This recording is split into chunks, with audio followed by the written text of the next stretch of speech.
The story begins with Andy Bell walking home one night, blood on her head, and then she just disappears. 5 years later, Pip is walking home with friends when she spots a street portrait of Andy and stops. Back home, Pip tells her parents she is buried in her EPQ project. Her mom Lean mentions a big party at the Hastings place, the fanciest family in town. Before Pip can escape to her room, her stepdad Victor sends her out to walk Barney the dog. On that walk, she catches a group of kids scrawling slurs on the Singh family's front door. A memory flashes, young Pip at her school locker, watching Andy stroll past with Sal Singh trailing behind her. Back in the present, Pip waits by Andy's portrait and meets her best friend Kara. She lays it out plainly. She is going to uncover what really happened to Andy. Kara pushes back. The case is closed. Sal confessed, then killed himself. Pip refuses to accept that. Sal was a good person. That night, she builds a murder board, pinning press conference clips, news reports, and one key detail. Ravi Singh, Sal's brother, was the last person to see him alive. Next morning, Pip spots Ravi during her dog walk and moves in. She shows up with muffins. He listens. But the moment Andy's name leaves her mouth, Ravi shuts down and tells her to go. Pip wanders deeper into the woods where Sal's body was discovered and stumbles upon a hidden cottage with Andy's name scratched into the walls. A figure darts through the trees. Pip freezes, thinking it is Andy. It is not. That afternoon at Kara's house, Pip asks about Naomi, Kara's older sister. Kara warns her to stay away. Naomi is still raw from losing Sal. Pip slips out for a snack and ends up in Naomi's room instead, where a photo catches her eye. Naomi, Sal, Max, and Jake all together. She finds Naomi downstairs and keeps it casual. Things have been going missing around the house, Naomi mentions. Pip steers the conversation toward the night Andy disappeared. Naomi says Sal was with the group until 10:30 that night, but Pip already knows he did not get home until after 12:30. A sharp guy with a 2-hour gap and no explanation. Their talk ends when Kara and Naomi's father Elliot walks in from a tutoring job. Pip digs through Naomi's social media to map out that night's timeline. She texts Max, nothing back, so she convinces her mom to get her a serving job at the Hastings party. That night, she corners Max alone in the basement. He agrees to talk, but only if she takes a shot after each question. She drinks. He talks. Naomi, it turns out, went missing for a stretch that night, and Sal, Max admits, asked all of them to lie to the police. Max insists Sal was innocent but says the suicide tells its own story. Kara spots a buzzed Pip and drags her home. When Pip admits she talked to Naomi, Kara explodes. They fight. Pip walks straight to Ravi's house. Sal's mother answers and pulls her inside. Pip apologizes to Ravi and tells him why she cannot let this go. Sal was kind to her when she was small, and she knows in her gut he did not do it. Ravi takes her to the room he once shared with his brother and shows her Sal's phone. Something is off. The grammar in the confession text does not match how Sal actually typed. Someone else sent it. Pip takes the phone home. She scrolls through Sal and Andy's messages and finds Sal telling Andy to stop. Stop what, exactly, she does not know. A memory surfaces. Andy in the woods, saying sorry to Sal. The question hangs there, unanswered. Pip sits down with Emma Hutton, one of Andy's closest friends. Emma keeps her answers vague and surface level. When Pip brings up the text fight between Andy and Sal, Emma snaps. She knew Andy, she says, and tells Pip to never reach out again. That same day, Lean walks into Pip's room with a quiet request. Leave the Bell family alone. They are still grieving. Pip listens, then mentions she has been looking at colleges. A text from Ravi comes in and they agree to meet. Pip fills Ravi in on the dead end with Emma, then brings up another name. Nat De Silva, Andy's other close friend. Ravi knows the name. A few months before Andy vanished, someone leaked Nat's private images and the fallout was ugly. That evening, Pip heads to Kara's and apologizes for pulling Naomi into things. Kara explains that Naomi has been struggling since their mother died and Sal's death only made it worse. Pip promises to back off. She asks about Nat's leaked photos and Naomi steps in with a warning. Nat is not someone to mess with. Kara mentioned she is playing against Naomi in a tennis doubles match that week. Elliot arrives home and the conversation ends. Days later, Pip and her friends watch the match. Nat loses and storms off to the changing room. Pip follows. Nat reveals that Andy had started seeing someone new but refuses to say who. She tells Pip to drop the investigation. On the way out, Nat's older brother Dan picks her up, and Pip recognizes him immediately. He is the same man who warned her off at the Hastings party. He stares. Pip walks away. That night, Pip heads to a group picnic in the forest with Lauren, Kara, Zach, and Connor. Before joining them, she updates Ravi on the Nat conversation. Together, they text Emma pretending to be Nat, fishing for details about Andy's love life. Emma mentions a secret older guy. That name sits with them. At the picnic, the group swims in the lake and pitches a tent in the woods. The boys try to summon Andy's spirit as a joke, and Pip shuts it down, visibly upset. Later, when the three girls slip out to use the bathroom, Kara quietly admits she has a crush on a girl named Ruby. Pip is a little stung that Lauren heard it first, but they let it go. Walking back, they spot a man moving through the trees with a torch. Pip chases after him, loses her footing, and gets turned around in the dark until Kara finds her. Back at the tent, the boys agree to keep watch outside. When Pip reaches under her pillow, she finds a note. It reads, "Stop digging, Pippa." She says nothing to anyone. Morning comes. Kara reassures Pip that Lauren is not replacing her. Nothing between them is changing. As Kara heads home, Pip spots Max and Emma talking in a parked car. She starts mentally building a suspect list and adds both De Silva siblings to it. Ravi comes over that afternoon and they go through the murder board together. They turn the focus to Dan. Could he be the secret older man Andy was involved with? They cross-reference Andy's social media and confirm that Nat's falling out with Andy and Emma happened right after the photo leak. Pip wonders if Nat blamed Andy for it. She texts Nat while posing as Emma, suggesting they hang out. That night, Pip and Ravi meet Nat in person. Nat says Andy had become secretive in her final weeks, pulling away from both her and Emma. Then she drops something unexpected. Andy was involved with Max Hastings. Pip's mind goes straight to the secret older guy theory. After Ravi leaves, Pip goes to the Hastings house alone. Max's father sends her up to his room. Max is in the bathroom. Pip looks around and finds a photo of Andy in a bikini sitting beside his bed. She photographs it just as Max walks in. When she confronts him about it, Max says he found it in a classroom at school. Pip then asks what the 2019 fight between Andy and Sal was really about. Max tells her Sal had found out that Andy was working for a drug dealer. Max was one of her customers. Sal hated drugs and wanted her to stop. That was what the fight was about. She wonders where the dealer Andy worked for, and it might be found at a high school party called the Calamity. Pip tells her friends she wants to get into a Calamity party before graduating. Zoc and Connor shut the idea down immediately. These parties are invite-only, completely closed off to outsiders. Pip plays it up anyway, acting like it is a dream she cannot let go of. The girls start working the school hallways for information.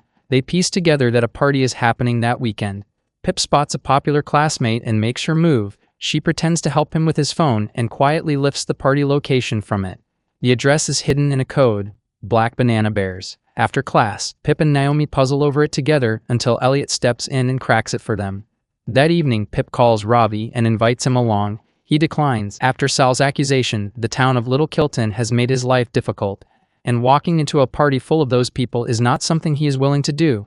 He tells her to be careful with the dealer. The weekend arrives. Kara helps Pip get ready and her parents remind her to stay away from alcohol and drugs. At the party, Pip scans the room for the dealer Max mentioned, but ends up stuck in a group game. She notices a boy named Dylan using drugs nearby and decides he is her way in. She pulls Dylan aside and asks if he can take her to the dealer. He does. The dealer is a guy named Howie, tucked away in a hidden spot. Pip asks about Andy. Howie tells her Andy used to buy weed, ketamine, and Rohypnol for her clients. Pip freezes when she hears Rohypnol, an illegal substance used to harm people. She pushes for more. Howie mentions that Andy stashed her drugs and a burner phone inside a soft toy. When Pip asks if Howie had anything to do with Andy's death, his reaction frightens her and she bolts.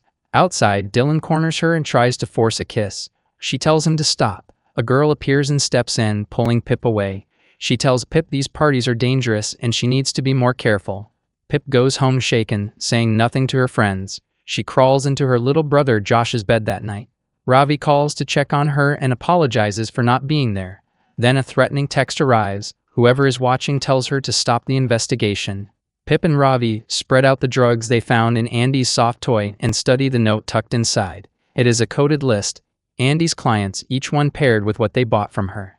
Decoding it has to wait. Pip has a practice interview at Cambridge and she barely makes it on time. Elliot is there watching. When the interviewer asks about her EPQ, Pip pivots on the spot and says she is covering feminism in Gothic novels. Elliot visibly relaxes. Back at school, Pip sits through a meeting for the class of 2019 reunion party planning committee. While the others debate whether anyone will even show up, Pip is quietly picking apart Andy's coded note under the table. That is when she notices it. The paper is a hotel memo pad. She texts Ravi immediately. At home, she tells her parents she has a new lead and is going to the Ivy House Hotel with Ravi. Her mother tries to stop her. Pip goes anyway. In the car, they talk through the possibility that Andy was meeting the secret older guy there and even entertain the idea that Andy might still be alive, hiding at the hotel. At the front desk, the concierge confirms Andy was there recently but refuses to hand over the old guest register. Pip sends Ravi to trigger the fire alarm. The concierge rushes off to manage the guests. Pip grabs the register and the two disappear into a room upstairs. Alone together, things get a little awkward. Pip gets distracted by the bathroom tiles. They are the same as the ones visible in the background of Andy's bikini photo from Max's room. She and Ravi slip out of the hotel and grab food. Over the meal, Pip flips through the register and finds an entry in Andy's handwriting, logged under fake names. There is a moment between them as she watches Ravi attack his pancakes. That night, Pip goes home relieved to find her mother waiting. Back in her room, she tries the phone number Andy wrote down. No answer. Then she sees it. Another entry in the register. Her father's name, Victor. The next morning, Pip confronts her mother. Lean reveals that Victor had told her he was visiting his own mother during that period, but she later found out that was not true. It happened during a rough stretch in their marriage when Victor pulled back from the family.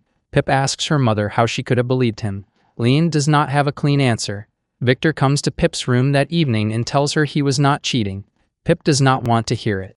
Still raw, she drives to the lake and finds Ravi. She tells him about the interrogation video Dan showed her. Saul losing his temper during questioning. It shook her. Ravi fires back without hesitation. Saul was in love with Andy and was being accused of killing her. Of course he broke. That is not proof of guilt. Then Pip admits the part she has been carrying the longest. She was there that day at school. She was the one who told Saul where Andy was. If Saul really did kill her, Pip led him straight to her. Ravi goes quiet when he hears it. Then he stands up and leaves, telling her she is no different from everyone else in this town, blaming the brown guy and turning him into the villain. Pip sits alone. Then she drives to the forest and breaks down. She calls Kara. When they talk, they both admit they have been keeping things from each other despite being best friends. Later, the three sisters, Pip, Kara, and Naomi, are together at the Ward house. Kara nudges Naomi to go to her year's reunion party. Naomi turns to Pip and asks about the case. Pip tells her she has started to think Saul might actually be guilty. Before Naomi can respond, Kara cuts them off. When Naomi steps out, she quietly tells Pip to look up tango_tit on her laptop. Pip finds it, a private Instagram account belonging to Max. She scrolls through the photos and stops on one. Max, Naomi, and Jake together on the night Andy disappeared. The clock on Naomi's phone in the picture reads 12:06 a.m. If all three of Saul's friends are in the frame at that hour, the only person who could have taken the photo is Saul himself. He was with them. His alibi holds. Pip tries to call Ravi. Nothing. So she goes to the reunion party herself. Beckett is there, speaking to the crowd on her family's behalf. Pip finds Naomi and asks her straight. Why did she lie about Saul's alibi? Naomi pulls her away from the room. Becca and Max both watch them go. Then Naomi says it. She lied because the real person behind everything had already figured out what they knew, and she was terrified. Naomi finally tells Pip everything. The secret goes back to a night before Saul died, a party he skipped. Naomi, Jake, and Max went without him, got drunk, and when it was time to leave, Max refused to call a cab and got behind the wheel instead. He crashed into another car. The driver was seriously injured. Someone found out about the accident and used it as leverage. Either Naomi and her friends took back Saul's alibi, or the truth about that night would come out. Max walks in mid-confession and tries to shut it down. Pip stands her ground and tells him she already has proof. Max loses his temper. He grabs Naomi's phone and breaks it, then turns to Pip and reminds her that going public with any of this will destroy Naomi's life. That lands hard. Outside, Naomi has already moved on from the tension. She is on the dance floor, completely free for the first time in 5 years. Pip and Kara stand back and watch her. At home, Pip tells Kara everything. The crash, the blackmail, the alibi lie. Kara is devastated, not just for Naomi, but for herself. She already lost her mother. She cannot bear losing her sister too. Pip promises to clear Saul's name without dragging the accident into the light. That night, Victor comes to Pip's room. He tells her the hotel stay was never about anyone else. He was drowning in work and needed to step away before he lost everything. Pip believes him and hugs him. Back at her desk, she updates the investigation board with the new thread about the car accident. Later, while getting a snack, she notices Barney pawing at the back door. A disturbing text arrives. Stop investigating. Pip opens the door anyway and looks outside. Barney bolts into the backyard, then comes back when she calls. Something is out there. Pip posts a video online stating that the police got it wrong. Sal Singh was not responsible. Ravi sees it immediately and shows up at her door. In her room, they map out a plan.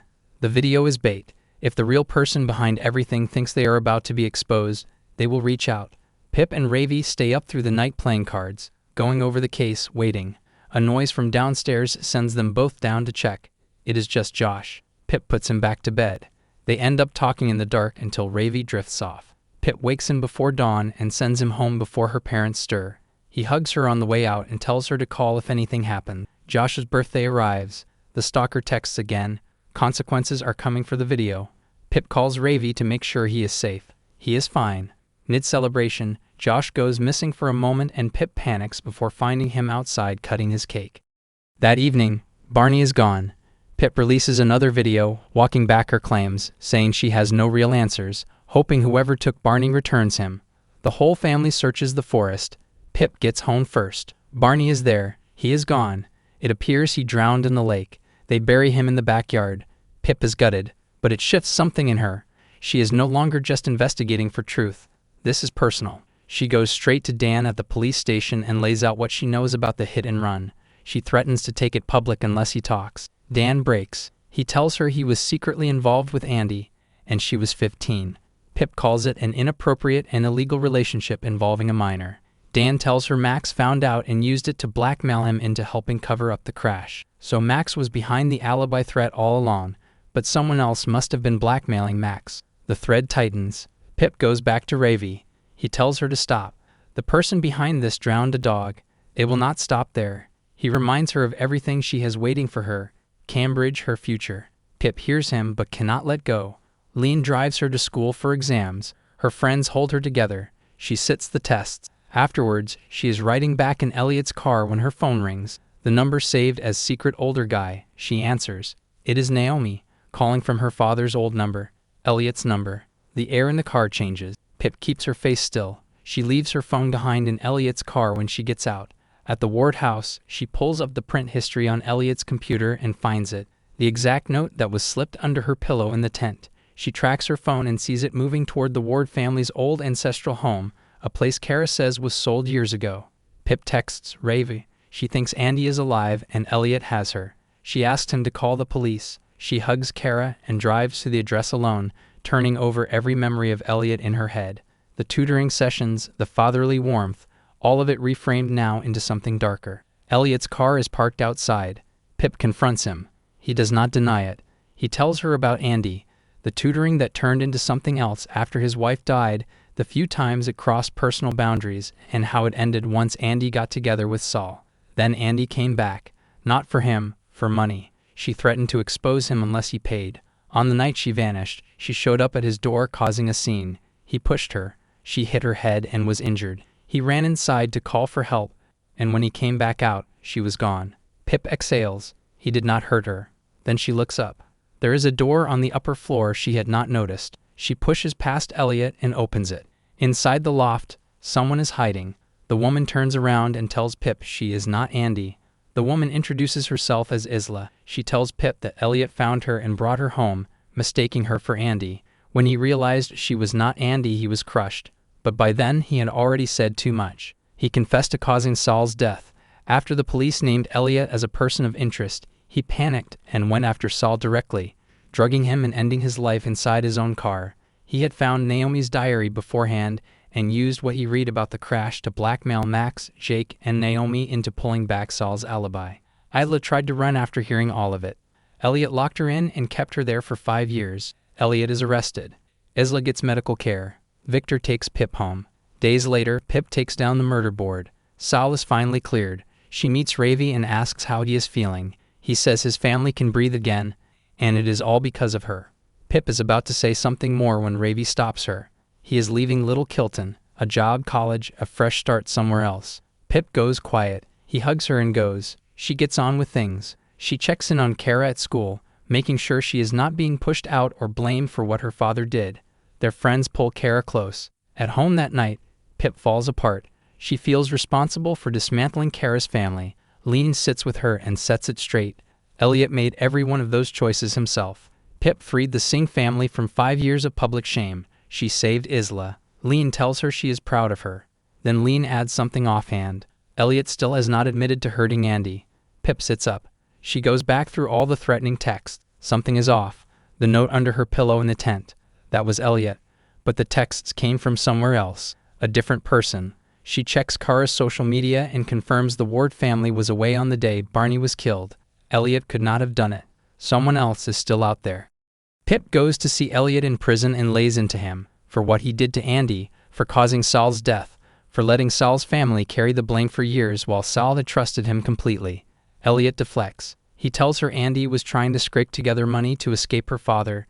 Jason Bell was controlling and had taken everything she saved. He also tells her he saw Jason driving a blue van on the night Andy disappeared. Pip goes straight to Ravi. He is packing. He gets frustrated when she brings up Elliot and tells her no. He is done.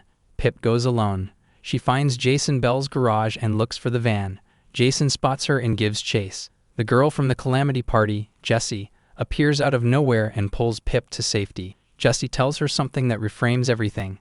Becca was taken advantage of by someone at one of those parties in 2019, just before Andy and Sal died. Pip goes back to Andy's coded list. The client marked TT bought Rohypnol. She works it out. TT is Max. She calls him and records the call as he casually admits to being with Becca at a party while she was drugged and unconscious. He calls it being together. Pip calls it a serious assault. She goes to the Bell house to confront Becca. A memory cuts in. Andy injured after Elliot's house, making her way home that night. Back in the present, Pip tells Becca she knows what happened. Becca invites her in and makes tea. As they talk, Becca tells Pip everything. Max took advantage of her at a party. She told Andy. Instead of standing by her, Andy asked her to stay quiet. She had sold Max the drug and could not afford the exposure. On top of that, Andy was planning to leave for Oxford the very next morning, just disappear and leave Becca behind. They fought in the living room. Andy hit her head and lost consciousness. Becca watched as Andy stopped breathing. Pip feels the room tilt. The tea. She realizes too late that Becca put Rohypnol in it. She tries to tell Becca she is not a killer. The fight was not intentional. Andy's death was an accident. Becca is unmoved. She says rich people like Max never face consequences. She tells Pip she has to pay for knowing too much. Becca takes a barely conscious Pip into the forest, to a septic tank hidden deep in the trees. On the other side of town, Ravi steps off a bus. He is back. He finds Pip's car outside the Bell house and feels something is wrong. He runs into Kara nearby and tells her Pip is missing. Kara opens her phone and tracks her location. They run.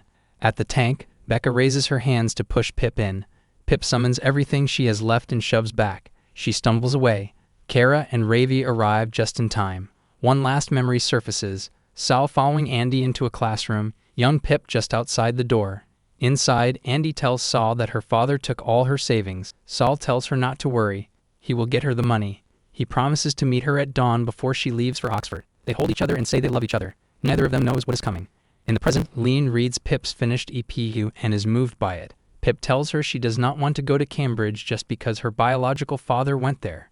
Lean finally hears her and tells her to go wherever she wants. Out on the street, Pip crosses paths with Max. He tries to explain himself. She looks him in the eye and tells him he is guilty of hurting others, and she is going to make sure he answers for Becca and for the hit and run. She walks away. She finds Ravi by the lake. He is rambling about some new pizza place they should try. Pip tells him to be quiet and kisses him. But that's where this video ends. Let me know what you think about this series, and as always, leave a like, subscribe to the channel, and I will see you all in the next video.